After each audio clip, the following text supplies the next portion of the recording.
Let's begin with a basic explanation of the class trial. So, your votes will determine the results. If you can figure out who done it, then only they will receive punishment. But if you pick the wrong one, then I'll punish everyone besides the blackened, and the one that deceived everyone else will graduate. Okay, then. So, first off, let's talk about the murder weapon!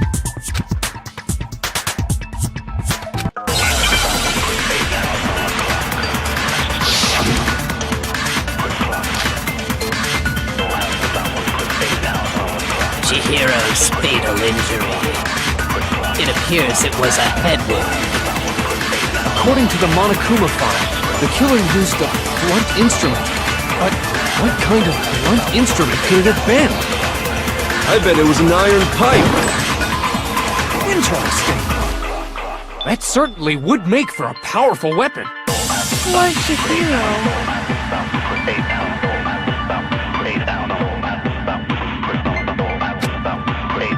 Chihiro's fatal injury.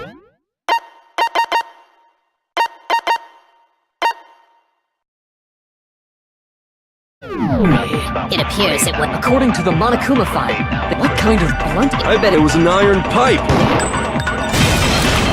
No, it's wrong!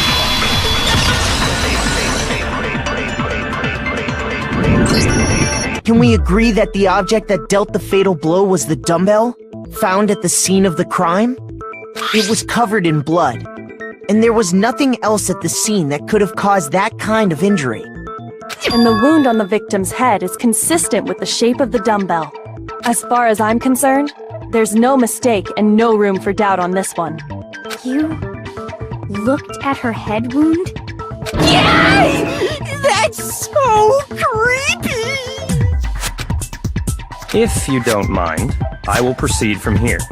Let's move on to discussion of the culprit. Although, I believe the criminal behind this heinous act is already quite clear. What? For real? Chihiro's killer is the fiendish serial killer, Genocide Jack.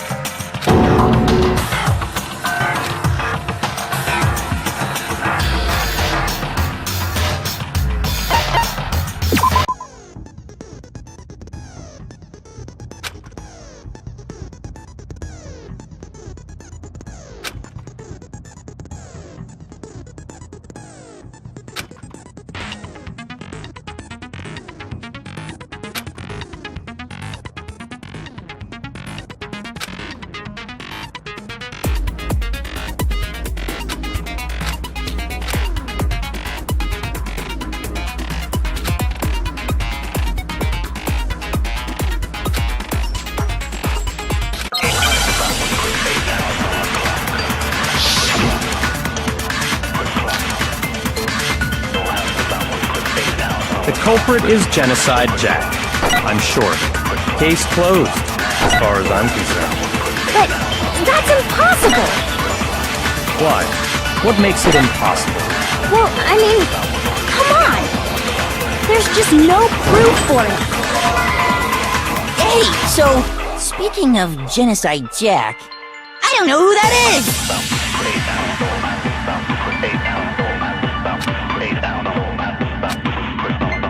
The culprit is Genocide Jack. Case closed. That's impossible! Why? What makes it impossible? Well, I mean, come on! There's just no proof for it! No, it's wrong!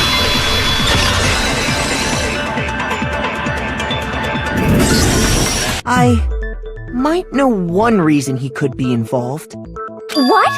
I found this file while I was looking around the archive in the library. I guess it's some kind of confidential file the police put together about the Genocide Jack case. What? That's kinda weird as shit, isn't it? What was something like that doing in the library? The why of it is probably more trouble than it's worth, so let's forget about that for now.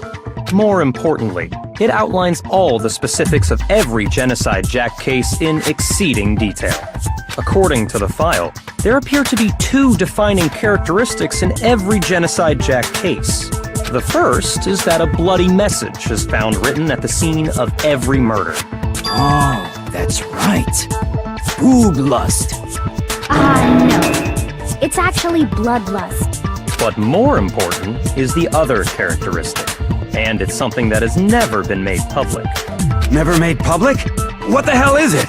Why don't you tell them, Makoto?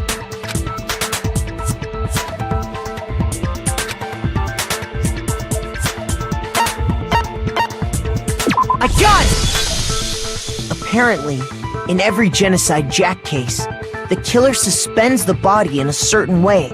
Other than the killer, the only people who know about this are the higher-ups in the police department. However, Chihiro was most definitely suspended in the same way. So, how did the culprit know about this when only high-level police officials were aware of it? There's only one logical answer I can think of. It's because the culprit in this case is the real Genocide Jack. No fucking way! You're saying Genocide Jack is one of us? Yes, in fact, it's Toko. What? Genocide Jack's true identity is Toko Fukawa. You lie! What? Hey, okay, wait, hold on a sec. Toko has, like, bloodophobia or whatever, remember?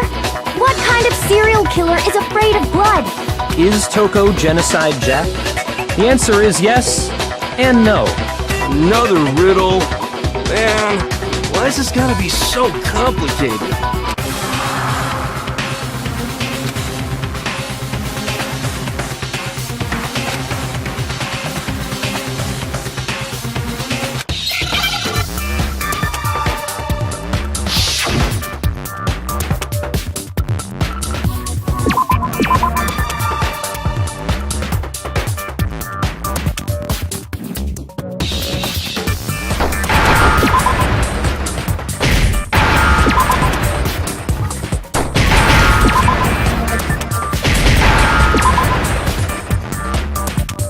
Understand? Is it because Genocide Jack has a split personality? Huh? I think I read that somewhere in the file too. They thought that the suspect might have, what did they call it? Dissociative identity disorder. Oh, okay. But still, to go and say that about Miss Fukawa is... Perfectly acceptable. Toko's strange behavior after seeing the body is proof enough that she has a split personality.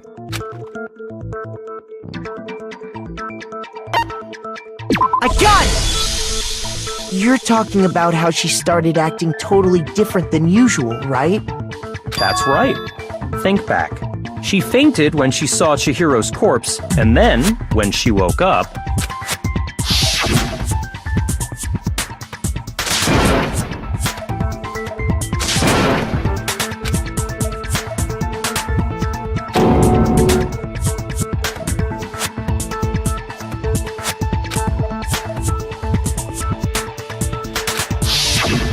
She was acting funny, that's for sure. That melancholy tone of hers completely disappeared. Don't go assigning adjectives to my tone without permission. not to mention, once she regained consciousness and saw Chihiro's body again, she was utterly calm. In other words, within her is one personality that can't handle blood, and one that obviously can. So when Toko trapped herself in her room, it's because she was scared of Genocide Jack?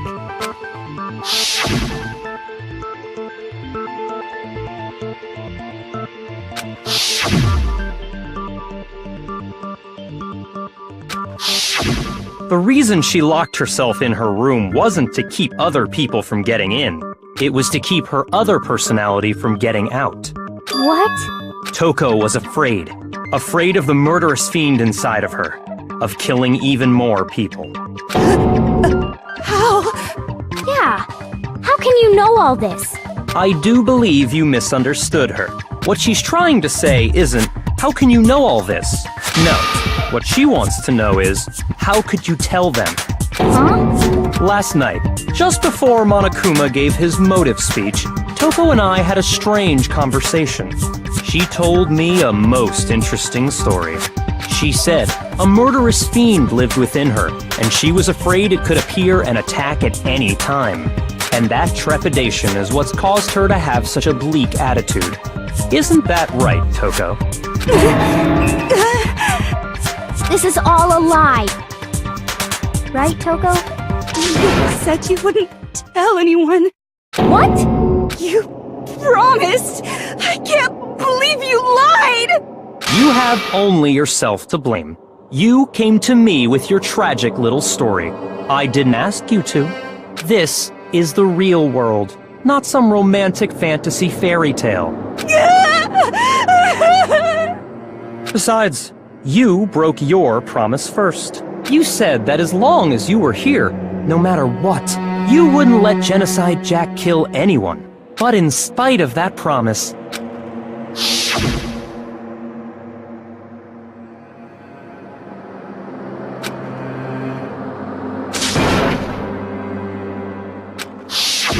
You said if I kept my promise, you would go out with me. That's the only reason I promised. how many times do I have to tell you? I never said that, but you weren't able to do it. You just couldn't resist that rush you got from killing, could you? I tried. I swear I tried to control it, But your efforts were useless. What a disappointment. I hate you. Well, the opening act is nearly finished. All that's left is to hear from the person in question directly. The person? You don't mean...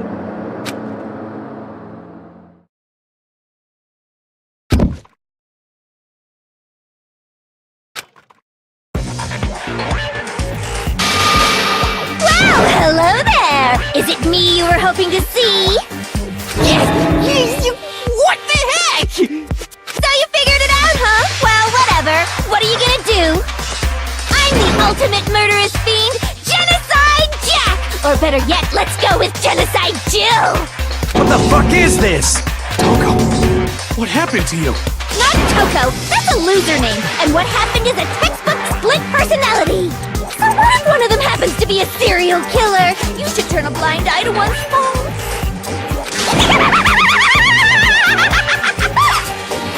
So intense. Like they say, sound in murderous mind, sound in murderous body. This one is so different from the one we've come to know. Yes, well, the world is composed of a front and a back, you know. Just like how every inning has a top and a bottom, or how in the depths of every truth lives a little lie. Behind every dark and gloomy soul lives another that shines as bright as the sun!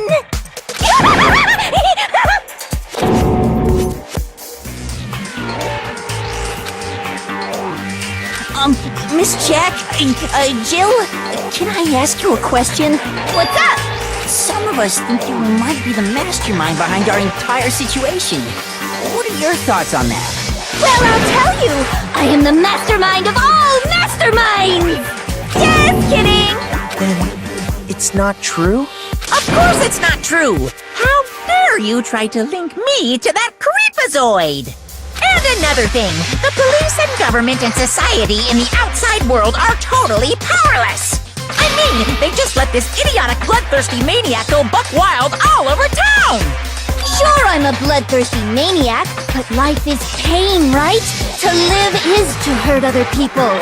It's a necessary evil if you want to survive. The act of living itself causes pain for everyone.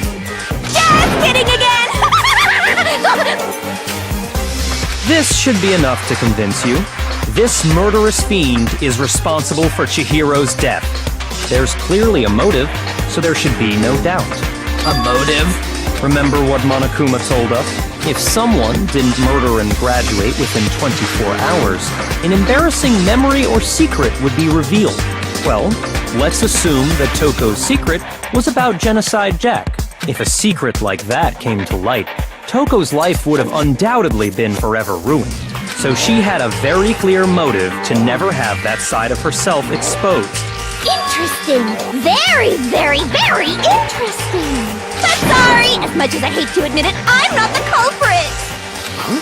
But I cannot imagine anyone other than you could murder someone in such a bizarre fashion. Maybe so, but nevertheless, it's the truth. Do you really expect any of us to believe you? Yeah. I could never believe a word you say, you monster!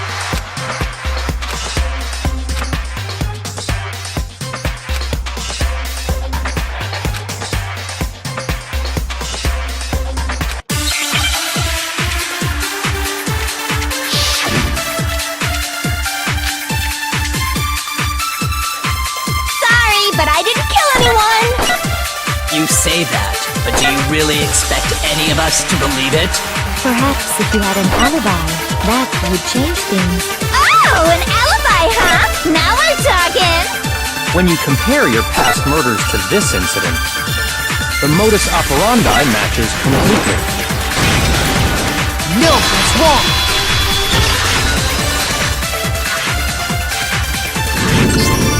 Are the methods of murder really exactly the same? I'm not so sure about that. I think there's a slight difference between the Genocide Jack cases and this one. Huh? How's it any different? Uh-oh, you don't know? Well then, human garbage, let me tell you! I murder with passion and conviction. I consider myself a professional, and I have a very particular way of doing things. Imagine you go to a fancy Italian restaurant. They're very picky about the noodles, the sauce, everything. But what happened to Chihiro? It'd be like if that same Italian restaurant started using ragu or Chef Boyardee. This is no creation of mine. Let me rephrase that, in a way that maybe makes more sense.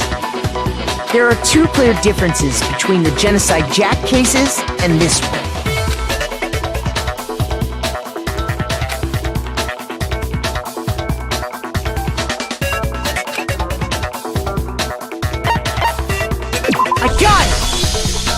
For one, the cause of death is different.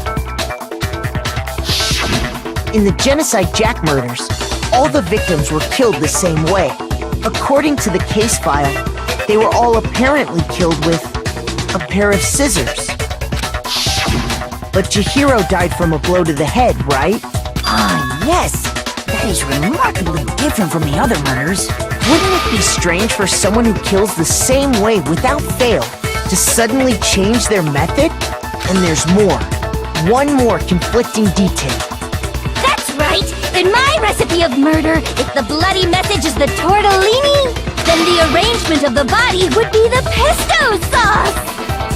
Could you please stop comparing killing people to cooking? So, are you saying the other difference has to do with how the body was arranged?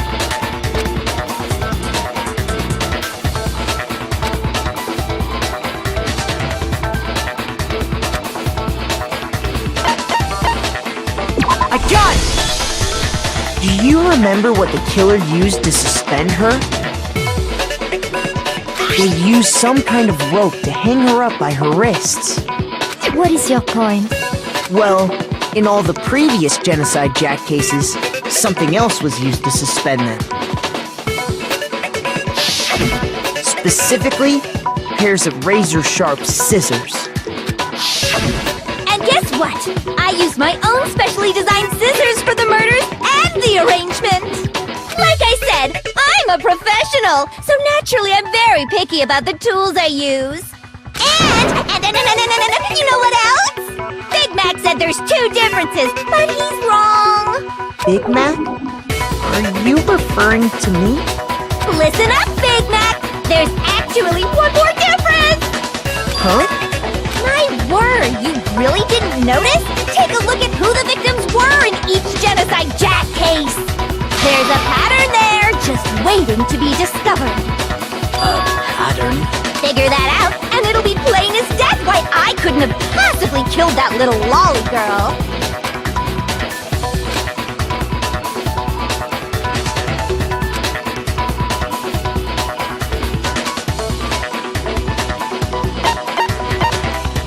I got it! Is it because Chihiro was a girl? Bingo! Bullseye! Right on the money! What are you talking about? In all the Genocide Jack cases, all the victims had something in common.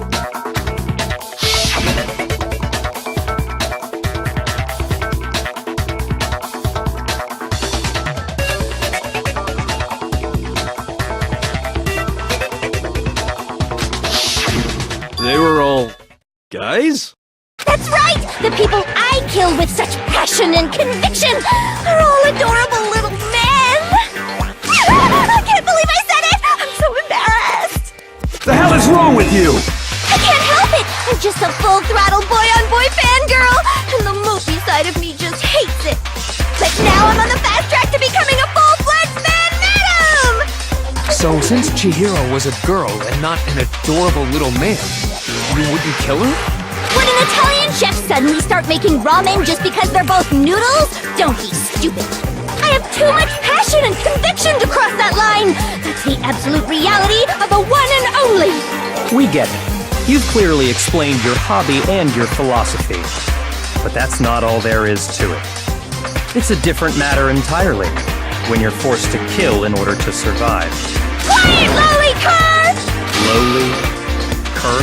I would never kill for a reason as petty as mere survival. And if by some fluke I did kill to survive, why would I bother with the message and arrangement? It'd make me the obvious suspect! That does make some amount of sense. Plus, whatever reason I have for killing, I would never leave out my prized scissors. Who would go out of their way to use a big, stupid, heavy dumbbell? Maybe you used the dumbbell because you couldn't find any scissors in the school? Any scissors? I don't just use any scissors. I only use my own set of high-class envy of the entire world scissors! Okay, whatever. There still aren't any in the school. Are you sure about that?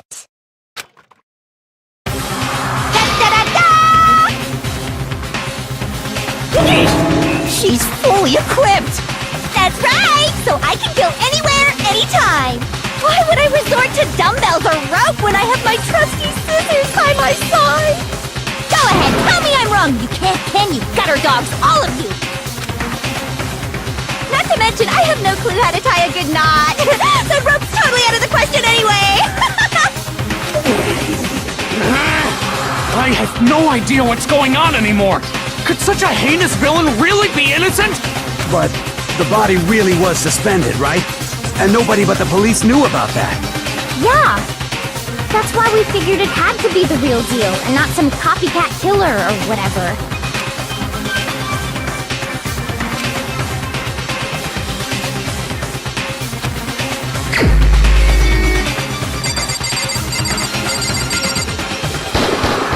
Here's my answer! Byakuya, it's possible you could have found out, isn't it? You'd have no problem gaining access to classified government documents or internal police records. Plus, you've already looked through the Genocide Jack file before this all happened, hadn't you? Are you saying Mr. Togami did it? Then, the reason he pushed the theory of Genocide Jack being the killer so hard was because he wanted to pin the crime on her. So, he rearranged the scene to disguise it and make it look like I put my stamp on it! The adorable glasses man was behind it all! Oh, I'm on fire! Well, Byakuya, what's your response? I see. So now the suspicion falls on me. Then I must ask, when would you say I began acting suspicious? Surely you must have an answer. Looking back and thinking about it now, the way you were acting right before we discovered the body was a little strange.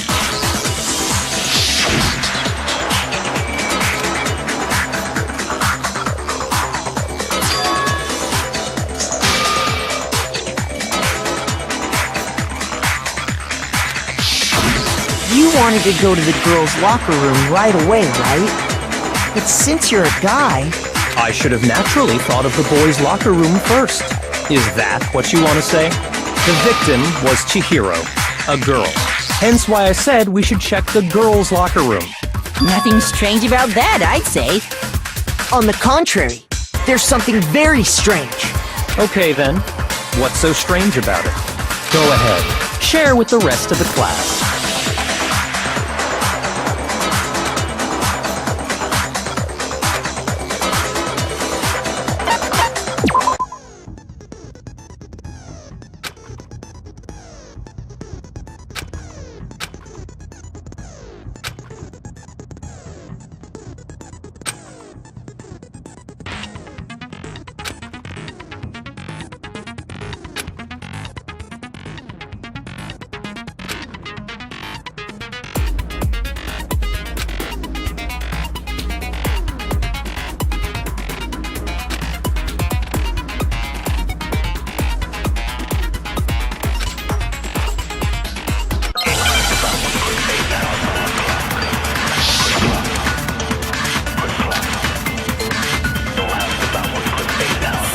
You said Byakuya was acting kinda weird before we found the body.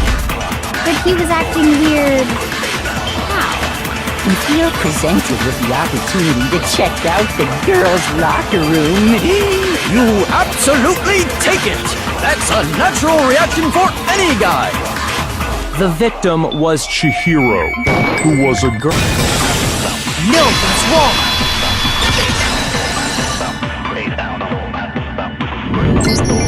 I'll tell you what's so strange about that, because up until we actually discovered the body, we couldn't have known who the victim was. So your claim that you went to the girls' locker room first because Chihiro was the victim doesn't hold up. I see. That's a good answer, I must admit. Interesting. Very interesting indeed. But your reasoning is still too weak. Huh? What's wrong? Is that it? Surely you've got more than that. Go ahead.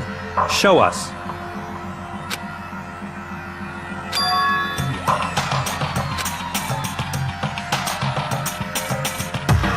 What's the matter? You're not finished already, are you? There must be more to it. There is. I think. There is more to it. Think about it. We just talked about the differences between this case and past Genocide Jack incidents. The proof you're looking for is hidden in there. Oh? Proof that I'm the culprit, you mean?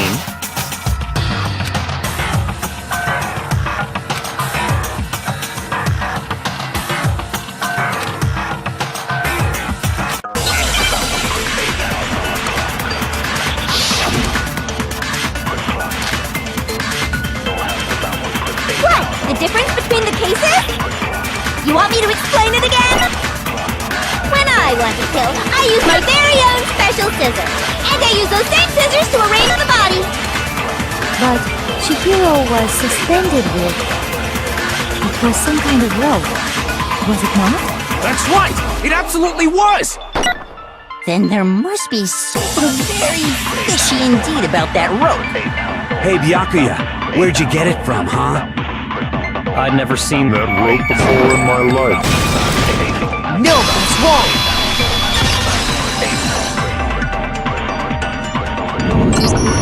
Actually, I'm pretty sure you have seen it before. Because, you see, that rope, or should I say, that extension cord? What? An extension cord? Byakuya, you've used the extension cord in the library more than once, haven't you? And the same extension cord that was in the library all this time went missing after the murder. And there's no way someone who uses that extension cord as much as you do wouldn't discover that fact. And Byakuya must be the one who took the extension cord. I can't imagine any other possibility. That's really what you think? Then your conclusion is something like this? I killed Chihiro in the girls' locker room, then hung her up and wrote that bloody message. I intentionally made it look like Genocide Jack was behind it.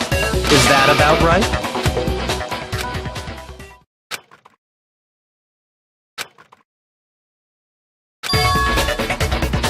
What's wrong? I asked you if you think that's what happened. Hell yes, that's what happened. So that's it, right? Bianca is the killer. I don't disagree with not disagreeing. He kept calling this a game, right? So he'd be totally willing to do something like this to win. Sorry, but could we hold on just a second? I think we need to talk about this a little more. Huh? Do we really need to? We've already decided who did it. I know, but still, there's something that's still bothering me. Is that right? And what, pray tell, is still bothering you? I killed her in the girls' locker room, then disguised my crime. Specifically, I dressed it up to make it look like it was the work of a homicidal psychopath. What about all that bothers you?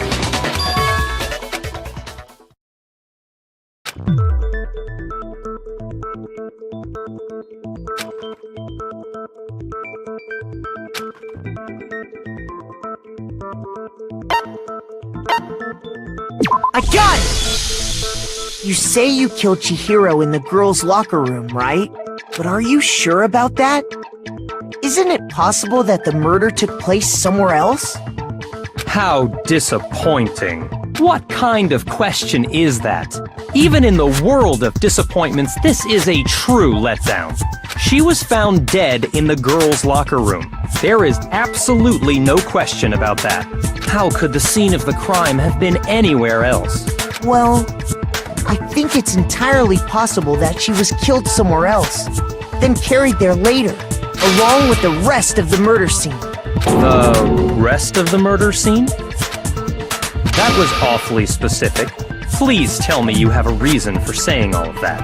I believe I do.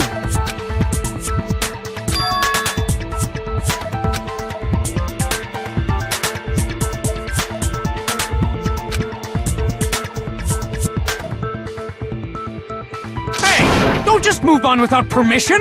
What do you mean she was killed somewhere else? Come on, Makoto. If there's any chance the murder took place somewhere else, let's see the proof.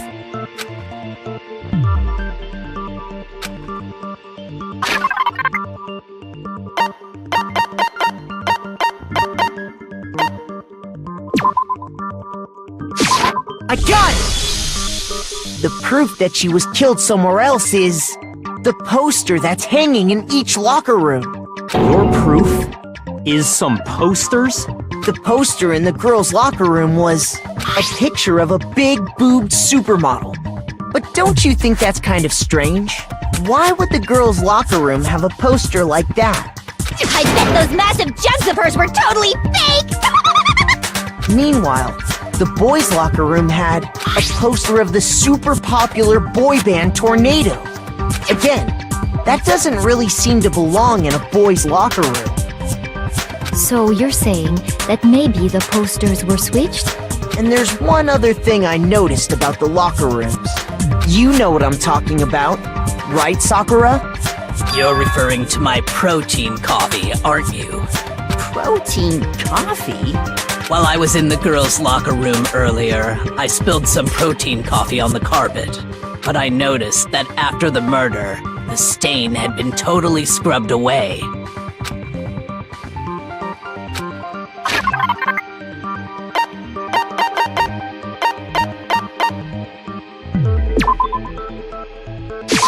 I got it!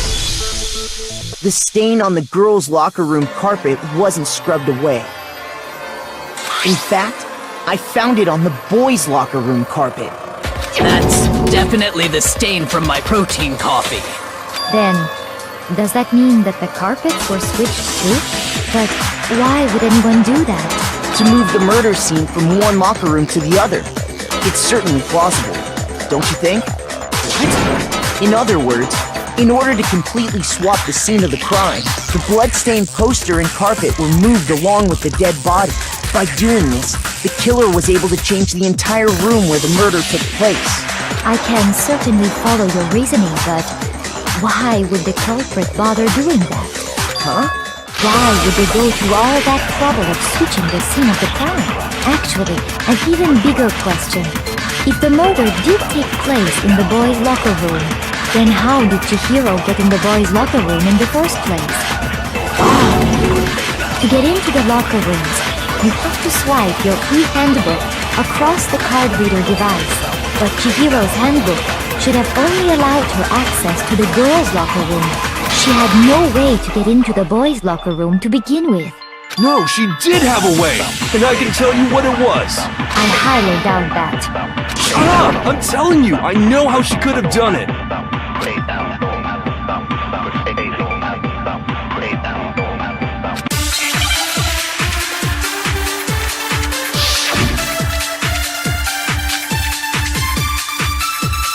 Is it really possible? Could Chihiro really have gotten into the boys' locker room somehow? Ah! I've got it! She must have hacked her e-handbook! She was the ultimate programmer, after all. I'm sure that would have been no problem for her. No, I don't think that's it. She used the thing that was in the main hall. Huh? What thing? I'm talking about Leon's handbook, of course. No, that's wrong!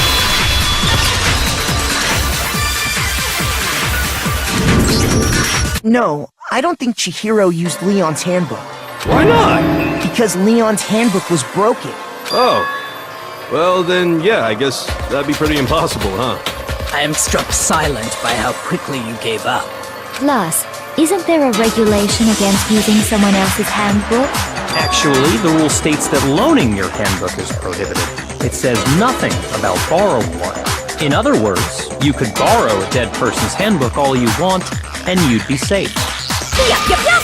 Hit the nail square on the noggin! Of course, if it were broken, that wouldn't make any sense anyway. So then, she must have hacked hers, like I said. She used her ultimate programmer skills and... Psst! You can't fix an e-handbook! The instant you open one up, a security buzzer starts blaring!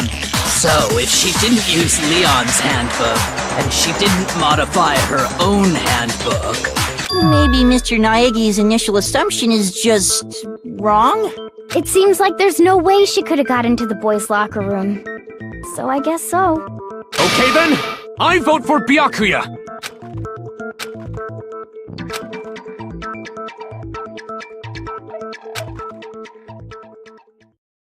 Hold on a second. I agree with you, though. I think you're on the right track. What the... You finally decide to open your mouth and that's what you've got to say?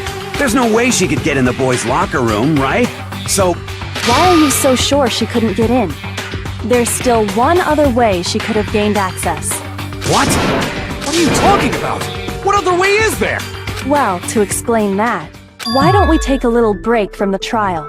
I'd like you all to come see something. Wait! Just what do you think you're doing? Don't worry. This'll make the whole trial more exciting. I'm sure that thought must please you. Huh? It'll make things more exciting? Well, alright then. I declare an official class trial recess. Huh? For real? Now then, what is it you want to show us? It better not be boring or I'll be very unhappy. Oh, I have no doubt it'll meet your lofty expectations. So, shall we go?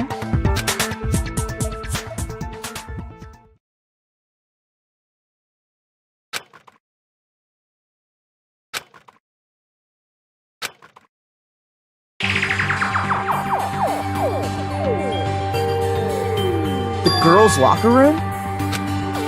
We've already searched this place top to bottom! What are you trying to pull, Missy? I'd like you to examine the victim's body one more time. Be sure to examine the entire body very carefully. Take your time. Examine her carefully? Like using our hands? No way! It's probably best if I don't run my hands all over a girl's dead body. It's not that I'm creeped out or anything, it's just... based on religious grounds, you know? Very well. I'll do it. But you're a girl. You shouldn't have to touch a dead body. Just let one of the boys do it. No, it's okay. I think Chihiro would rather have a girl examine her. So just leave this to me. Sakura. What is this? Some kind of secret girl-on-girl action? Is that what you two are about? That's not it at all. Stop screwing around. Okay, here I go. I'm sorry, Chihiro. Please excuse the intrusion. Be sure to check her entire body, and I believe we will solve this particular mystery. Her entire body? I know you say that, but... What? This is... What is this... What is it? Not possible. It's not possible. This girl is what? Is a boy! Ah, I see. So she was actually a he. Interesting. Thank you for confirming this fact. What? You're joking, right? I wouldn't joke about this. Then it's really true? Chihiro was... guy? Oh, what, you guys didn't know? Heck, I knew that right off the bat! Chihiro Fujisaki was totally a guy! He was a cross-dresser? Oh, I'm really on fire! I wish I had killed him! So that's what Kyoko wanted to show everyone, huh? Interesting. Yes, that certainly does make things much more exciting. Now let's ride this wave of excitement back to the courtroom and get back to the trial. I do apologize for keeping you waiting. Now then, let's resume the class trial. We've all just learned of the shocking revelation that Chihiro was actually a boy. Let's pick up from there. Yes, well, I don't know his reason for hiding it, but the fact is, Chihiro was not a girl, but a boy.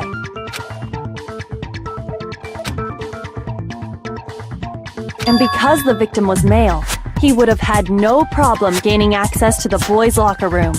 Assuming his handbook did, in fact, list his gender as male, then yes, that would be true. Of course his handbook said he was a boy. He dressed like a girl, but he was a boy through and through. So then, there should be no issue with Makoto's initial assertion. The victim was killed in the boys' locker room, and was then later moved to the girls' locker room. And the killer could have easily used Sayaka or Junko's handbook to get into the girls' locker room. So Chihiro really was killed in the boys' locker room? I still don't understand the motive for moving the body, but yes, that does seem plausible. Well, I must admit, I did find it rather odd. I knew he felt a little off. There was a certain incongruity to his female body.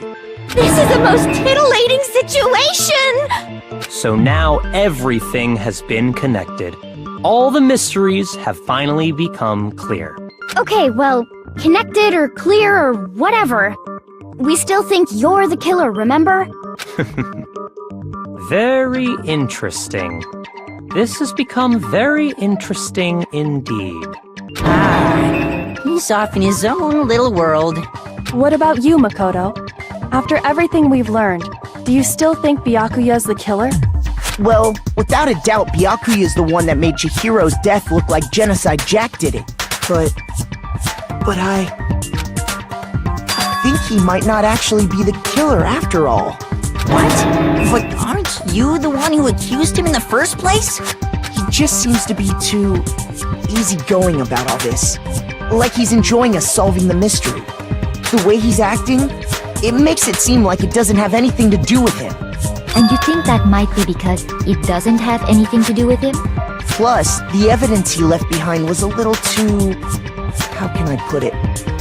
Overt. He consciously chose to use the extension cord, knowing it could connect him to the murder. At least, that's how I see it. And Byakuya, when you found out the murder took place in the boys' locker room, it seemed to rattle you. And then again when he found out Chihiro was actually a guy. If you really were the killer, that stuff wouldn't have had any effect on you. So that's your thinking, huh? Well, it bothers me that you don't have more concrete reasons, but it's fine. I guess I'll mark it as correct for the time being. Mark it as correct? He's right. I am not the culprit. I just happened to come across the corpse in the girls' locker room and decided to alter it. Are you fucking with us right now? No, I am not effing with you right now. I'm telling you the truth. Well, I find it very hard to believe! Go ahead, find it very hard to believe. You're free to be executed along with the rest of us.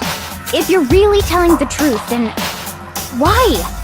Why do you do that to his body? My reasons hardly matter right now. Uncovering the culprit is much more important, wouldn't you say? Now then, if it wasn't me, who was it? Well, I don't think I can say for sure without talking about it a little more. You're seriously gonna keep going? We're all good, aren't we? I thought it was clear Byakuya did it. No, I'm with Makoto. If there's any doubt whatsoever, we need to explore every possibility. Because if we're wrong, we all die here. That's true. Very well then. I'm with you too. Damn straight. Count me in. Do you not have a mind of your own? Of course I do. What am I, an ant or something? Anyway, let's discuss this all as a group one more time. We still have time to make our decision. That's very true. Our lives are all on the line. Excellent. Then shall we resume our game of hide and seek?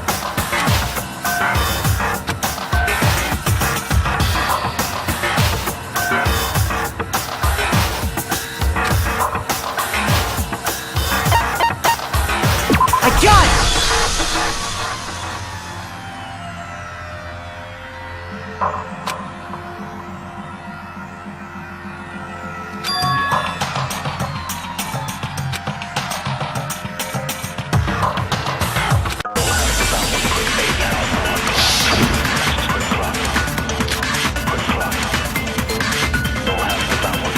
Isn't there a single clue that might lead us to who did it? Well, clues are one thing, but did nobody get a look at the killer? I'm sure if someone saw the killer, they would have said something by now. Perhaps someone saw the victim at some point. Even that might be enough for now. Yeah. All we need right now is any kind of new info. It's over. It's all over. You want to know who saw the victim? The killer! And only the killer! No, he's wrong!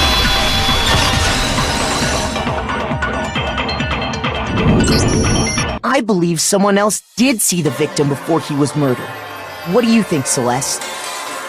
Now that you mention it, yes, I did see him.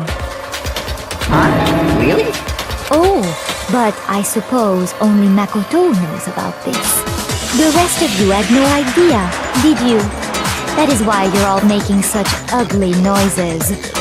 Whatever! Just hurry up and tell us! It was last night, right before nighttime. I saw Chihiro in the dormitory warehouse. I saw him stuffing a track jacket into a duffel bag, and then, I assume, he headed off to exercise. A track jacket and a duffel bag? But we didn't find anything like that at the murder scene. It seems likely that the culprit destroyed them to get rid of any evidence. And that is when he said something that struck me as rather odd.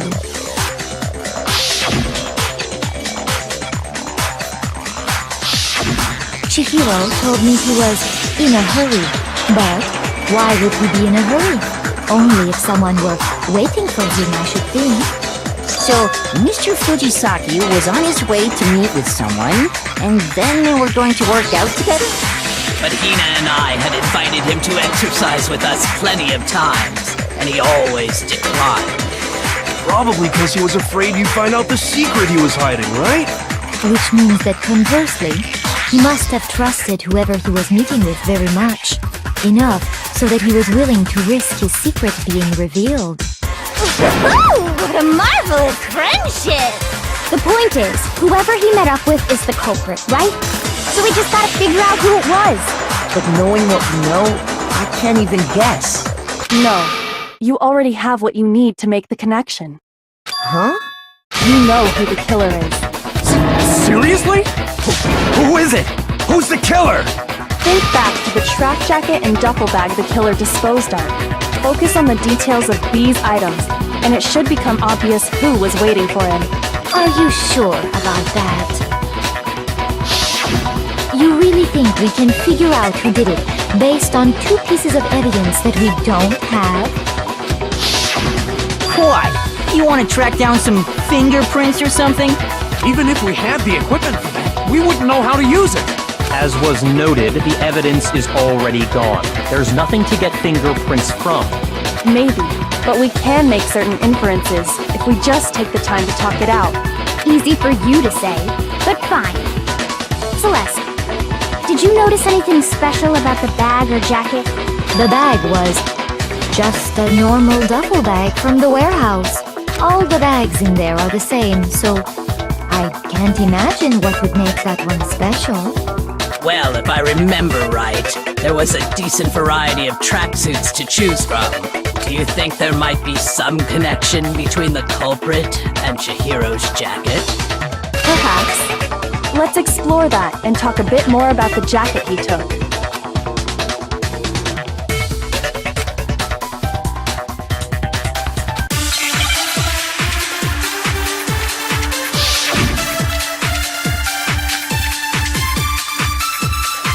First of all, we know where Chihiro was headed. He was on his way to go exercise. So next we have to ask, why did he choose the specific tracksuit that he did? What do you mean, the specific tracksuit? I got it! He picked that tracksuit because it matched the one the culprit was wearing. So, what you're saying is, the killer was wearing the same blue tracksuit as him? My tracksuit is black. Shoot! First of all, we know where Chicky was on his way, so next is why did he choose? What do you mean, the specific? I got it! It matched the one... So, what you're saying, the killer was wearing the same blue tracksuit as him? No, that's wrong!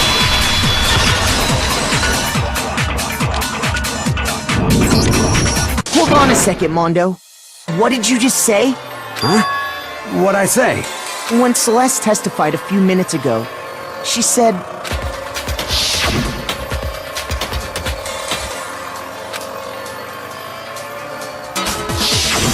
She never said anything about the jacket's color. So why did you say Chihiro's blue tracksuit? What are you... You just... Hey, Celeste, what color was Chihiro's tracksuit? As a matter of fact, it was blue. And before we began the trial, did you tell anyone that? The only one I told about any of this was you. Then, Mondo, how did you know what color Chihiro's tracksuit was? Because I just...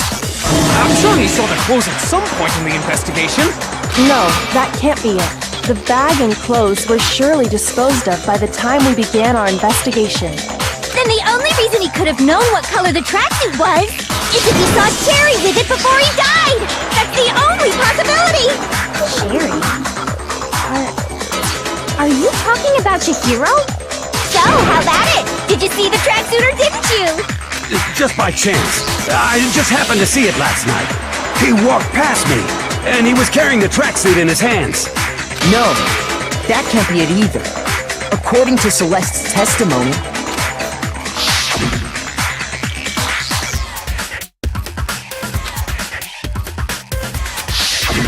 When Celeste noticed it, Chihiro made a point of making sure the jacket was completely in the bag.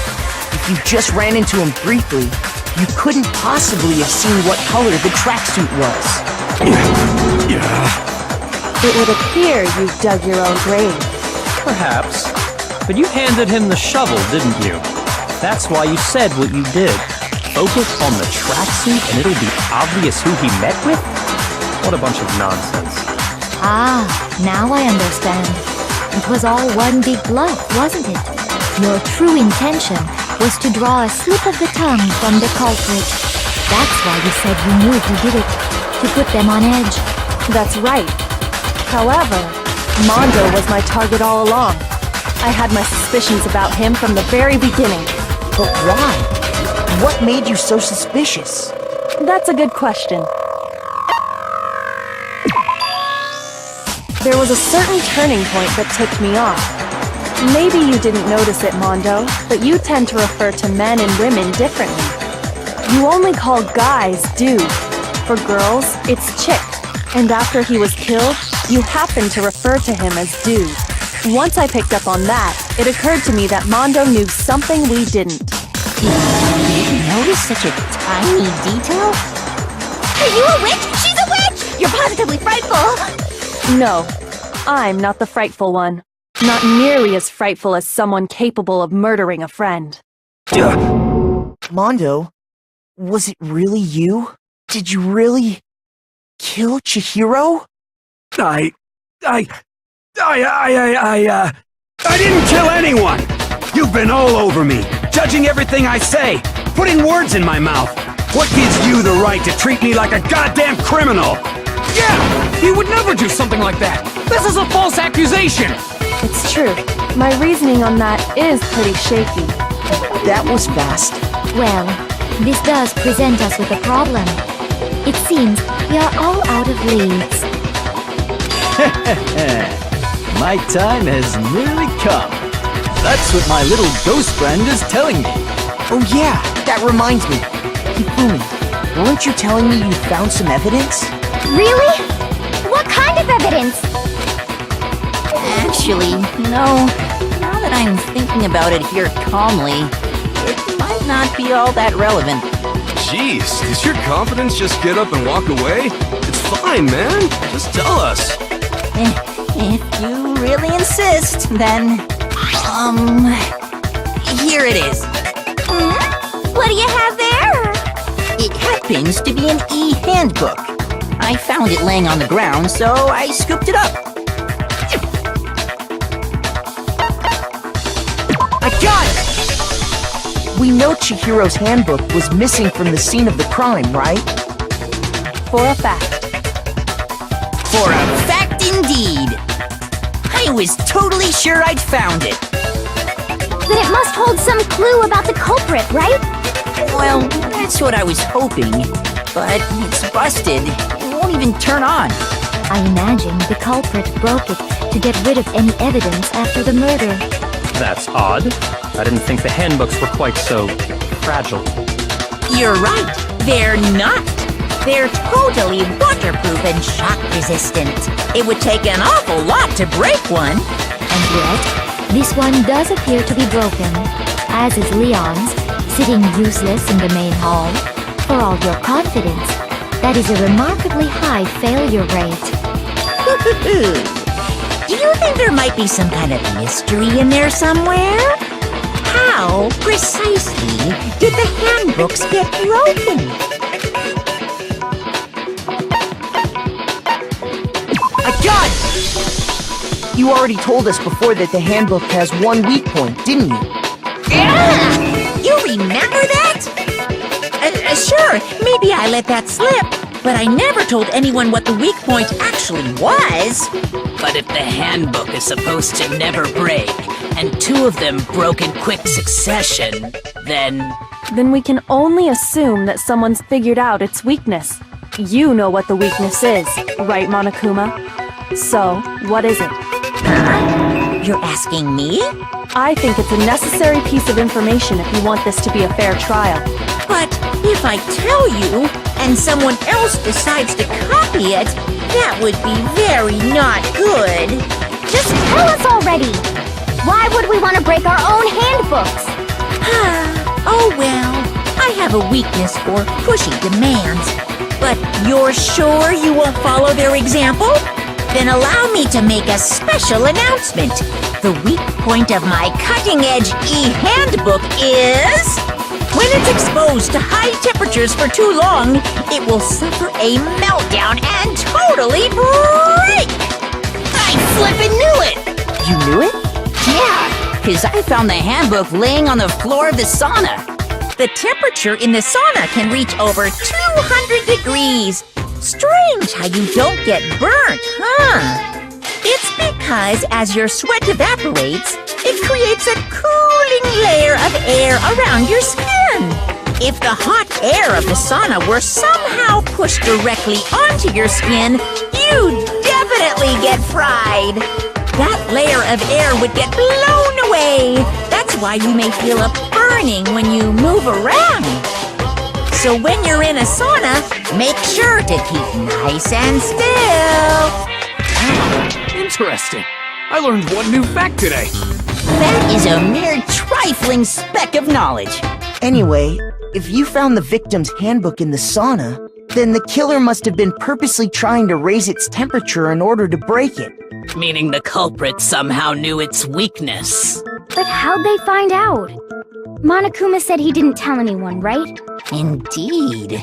Quite the mystery. What if they found out by accident? What do you mean by accident? What if the killer took their own handbook into the sauna, not knowing its weakness, and it broke? They'd realize it was broken, of course, and it wouldn't be hard to figure out why.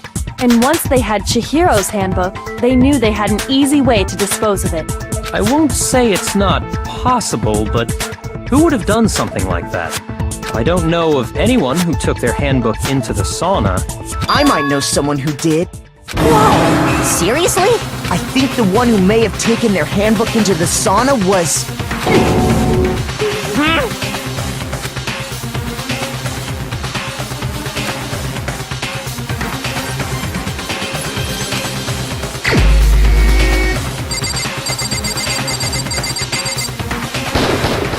Here's my answer! Mondo, your handbook got broken in the sauna, didn't it? What? Why? Why do you keep accusing him? Mondo and Taka had an endurance contest in the sauna not too long ago, remember? And for the contest, Mondo just so happened to keep his school uniform on. But little did he realize, he'd also left his handbook in one of his uniform pockets. And when it was all over, Mondo discovered that taking your handbook into the sauna could easily destroy it. No, wait, hold on! You've got it all wrong! He would never kill!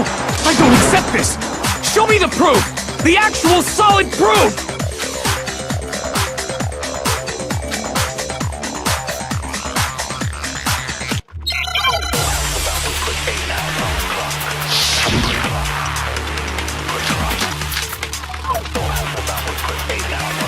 Let's test Makoto's assertion. If what he says is correct, then Mondo, you broke your own handbook. In other words, if Mondo's handbook is actually broken, then that proves that what Makoto said is right. Well, my goddamn handbook works just fine! No, that's wrong!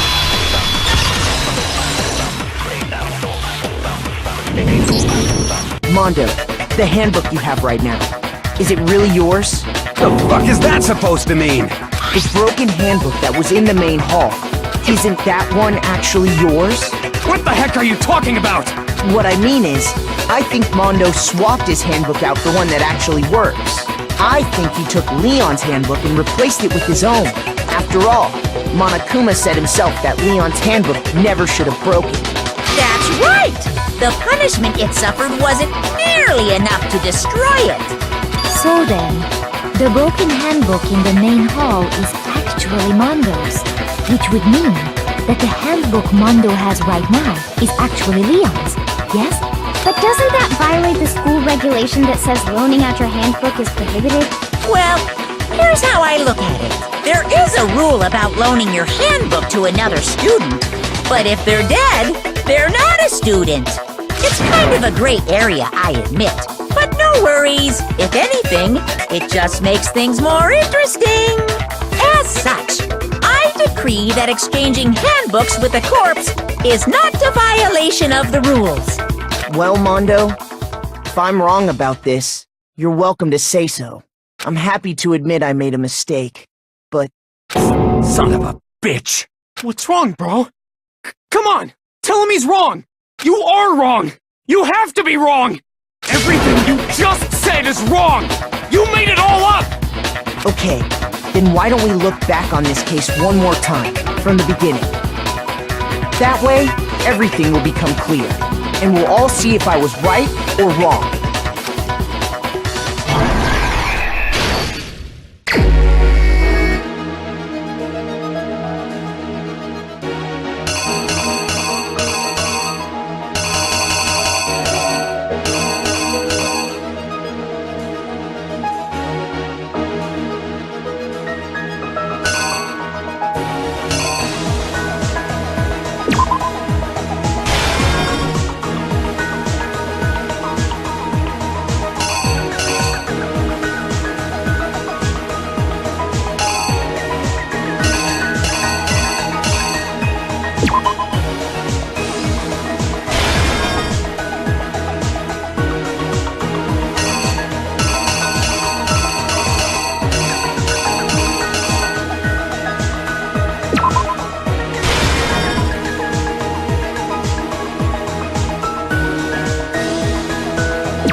Exactly what happened.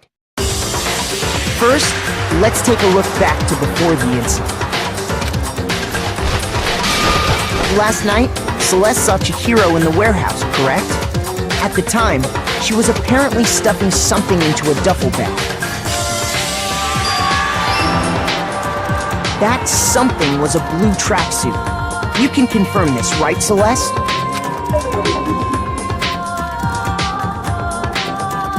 With bag in hand, Chihiro headed out, even though it was officially nighttime.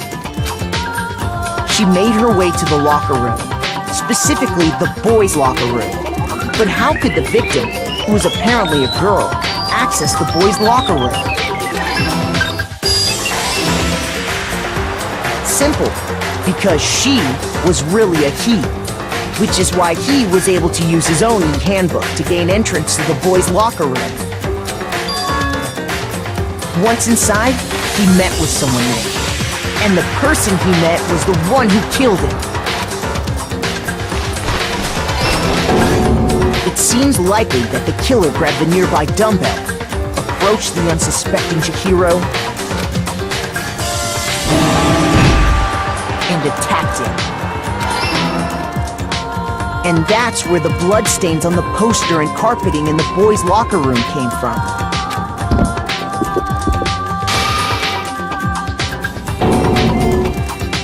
It was likely in the heat of the moment. The body was arranged, but the murder itself felt unplanned. Which is why the killer hurried to try and hide the act.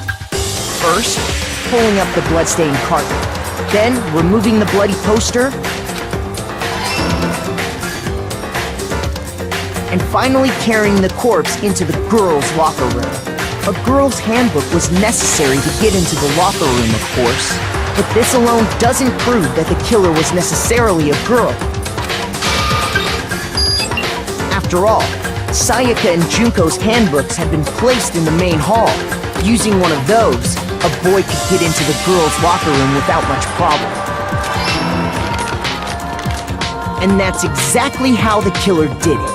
With the carpet and the poster they brought with them, they got to work. They changed the layout of the boys' and girls' locker room in what you might call a crime scene switch. That could have been the end of things, but no. Byakuya discovered the body and decided to intervene in the situation, making things even more complicated. So, after stumbling on the crime scene, he went and grabbed the extension cord from the library, and then he got to work. He used the cord to string up Chihiro's lifeless body.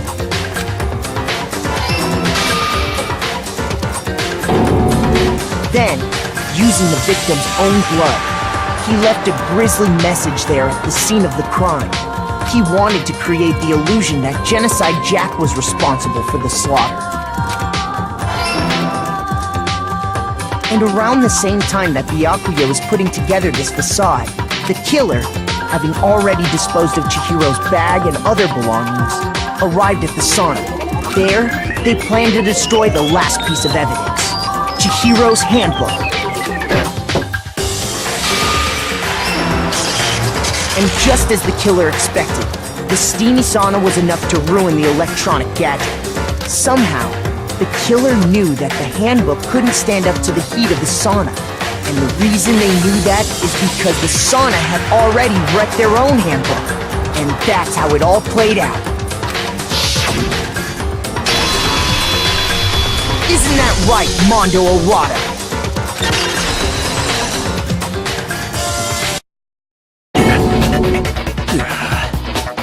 Wait! No! This can't be right! Where's your evidence? Yeah! Where's your evidence? You need evidence! You need proof! Without any proof, you can't pin any of this on him!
Show me some evidence!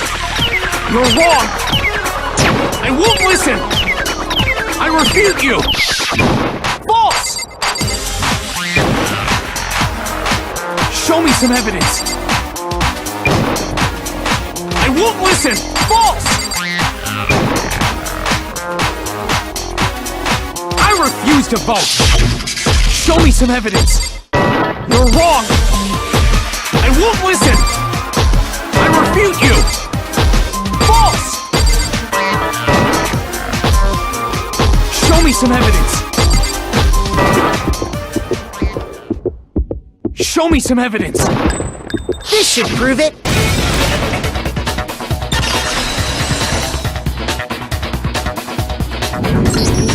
If my thinking so far is right, Mondo must have replaced his broken handbook with Leon's.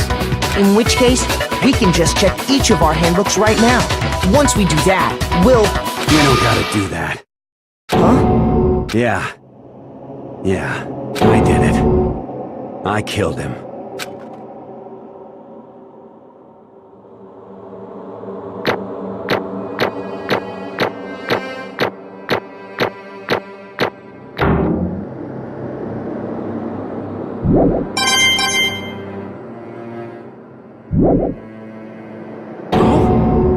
Bro, what are you saying? I got no choice, man. After hearing all that, I gotta just...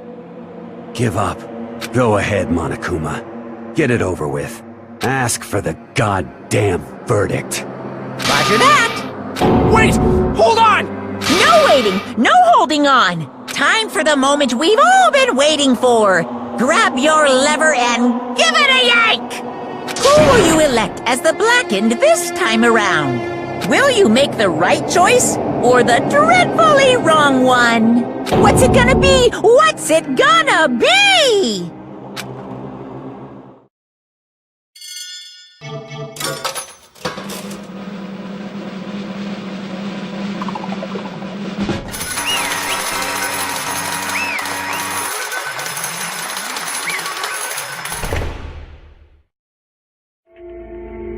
What?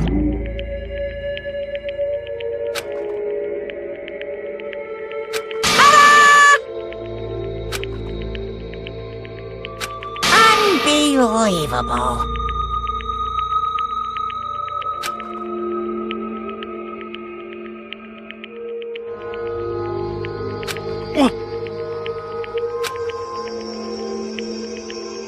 Sorry. What is this?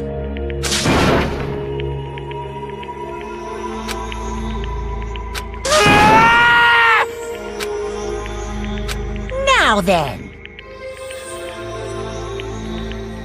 Actually...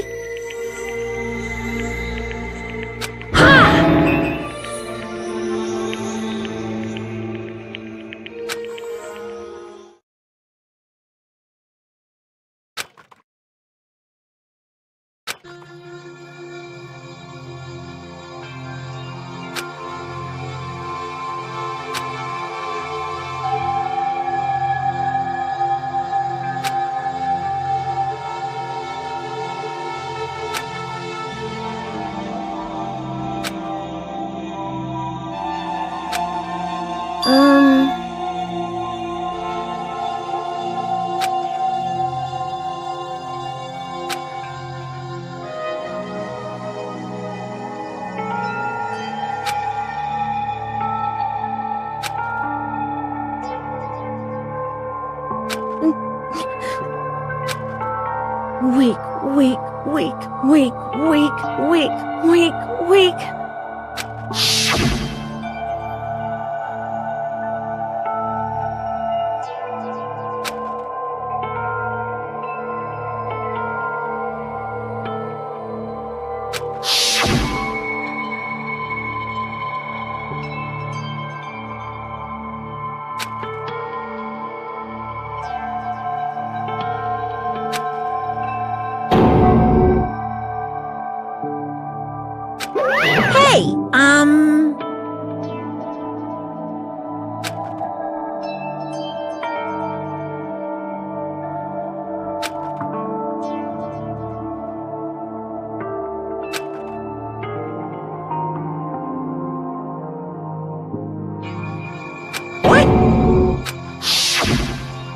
I'm sorry.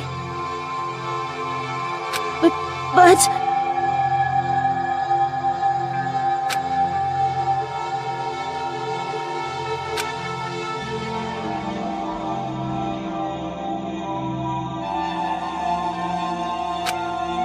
That's right. I want to change.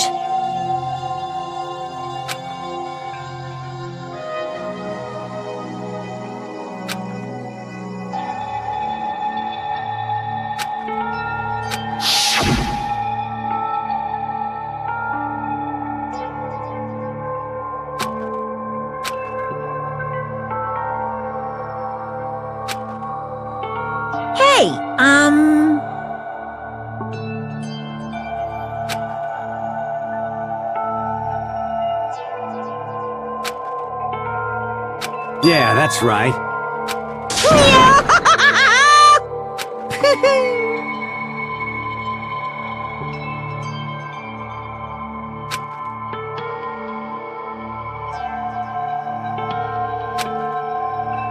Uh-huh.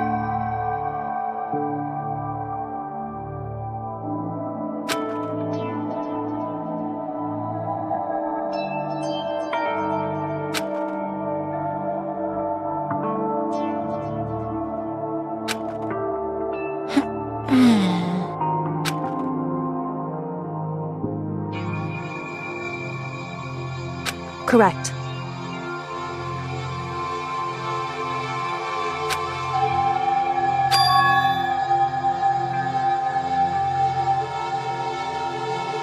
Indeed. Certainly.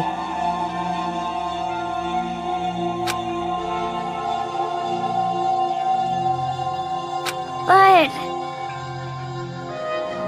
Because...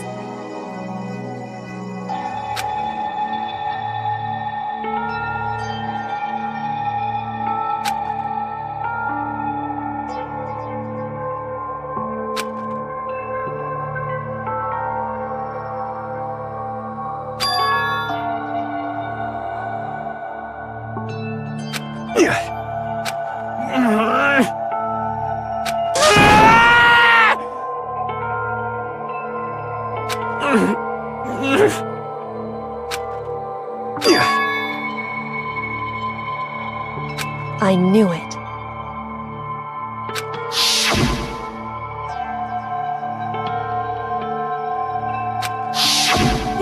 What is this?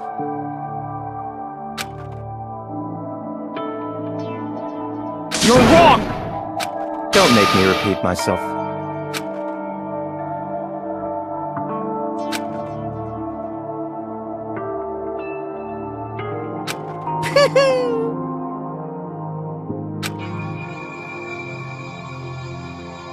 Hey,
I just...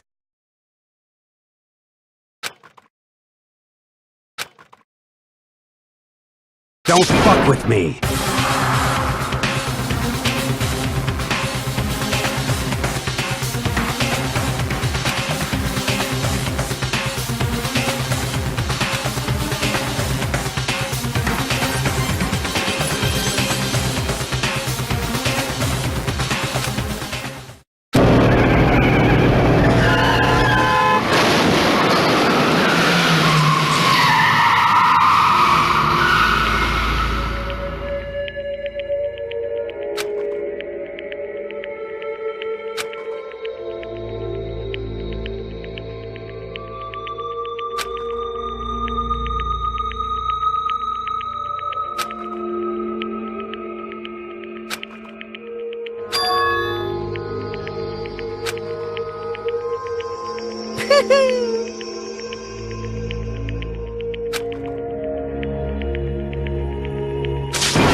I just...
I just...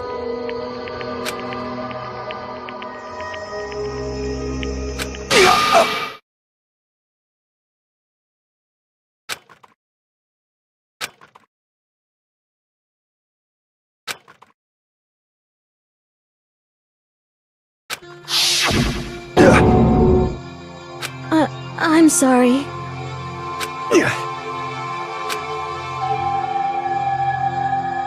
Huh?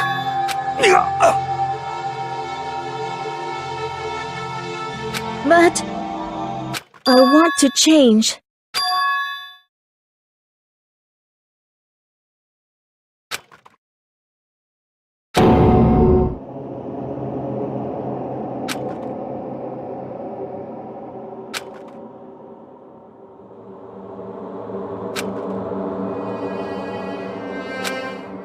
You piece of... What? What? Huh?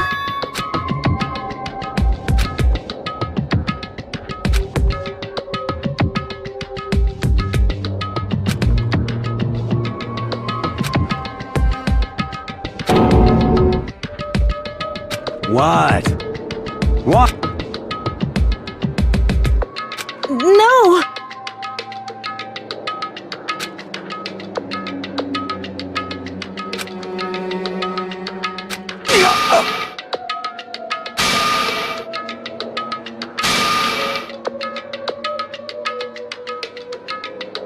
What's wrong?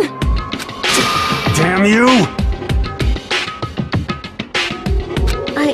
I just wanted to... Yeah, that's right.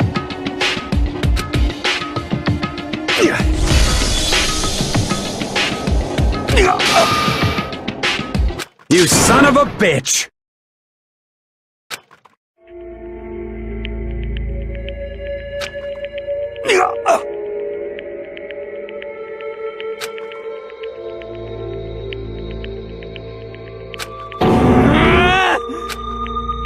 I killed him. I killed Chihiro. Even after all this time, I'm still just as weak as I've always been. And thanks to that, I did something I can never take back.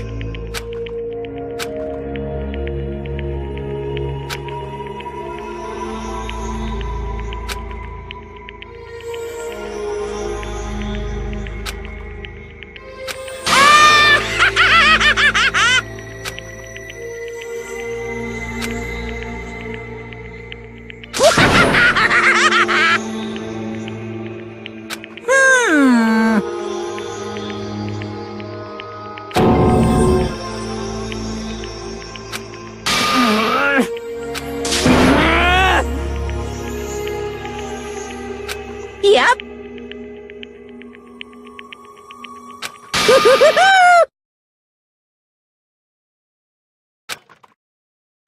It can't be. Well now. Ridiculous. Now then, I prepared a very special punishment. Let's give it everything we've got. It's punishment time! Sorry, man. I couldn't keep the promise we made. From one man to another.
This? Naturally. Hey. However...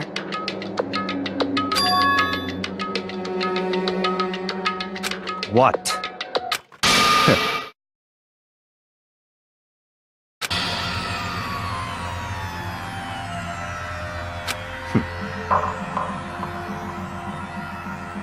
Honestly.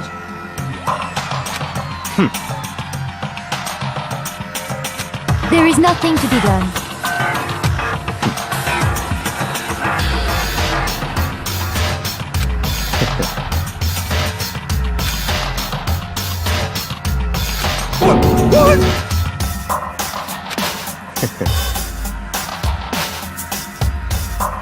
Well... That's right.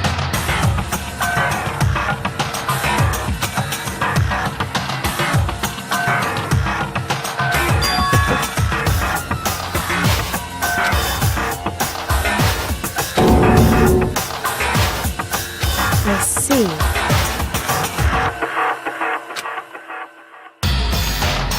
But...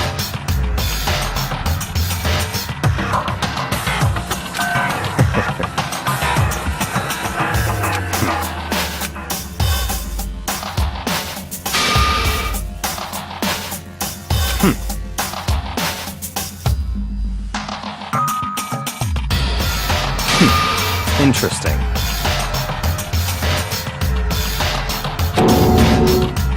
Correct. Indeed. Hey,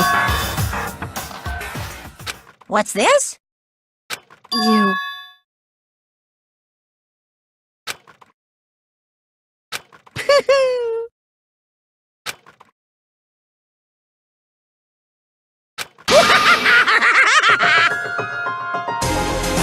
What?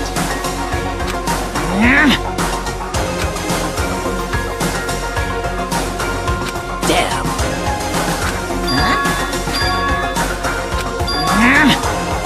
What the heck?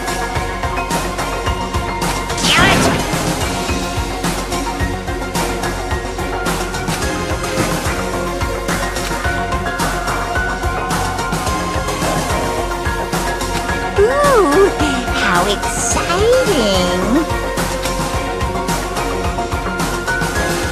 That's enough.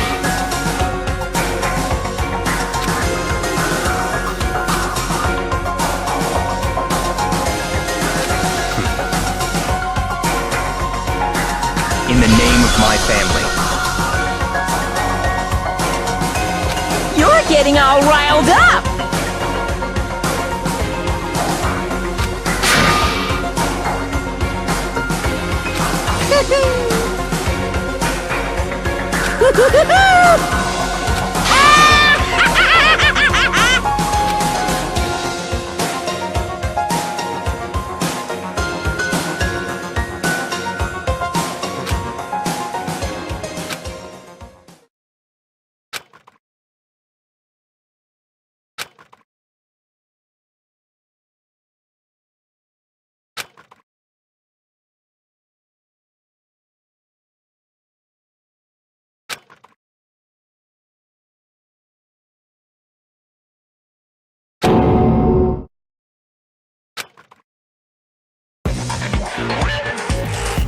Well, anyway, like I was saying, this is a pretty good spot.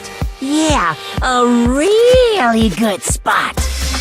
Anyway, isn't it amazing how that girl went and killed someone before things even had a chance to get boring? Once things really get moving, it'll be like a roller coaster.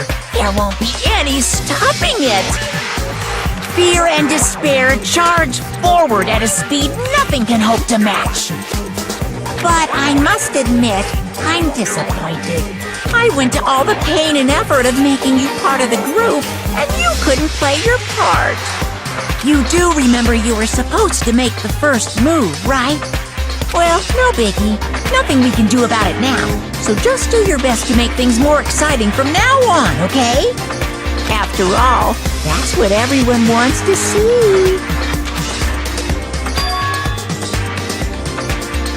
As long as you don't want to know my measurements, fire away!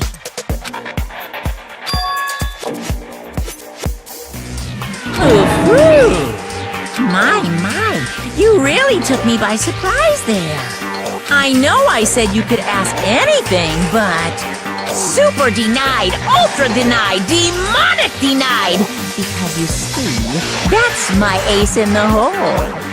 And nobody'd be dumb enough to reveal that, right? No matter how close they were to their friends.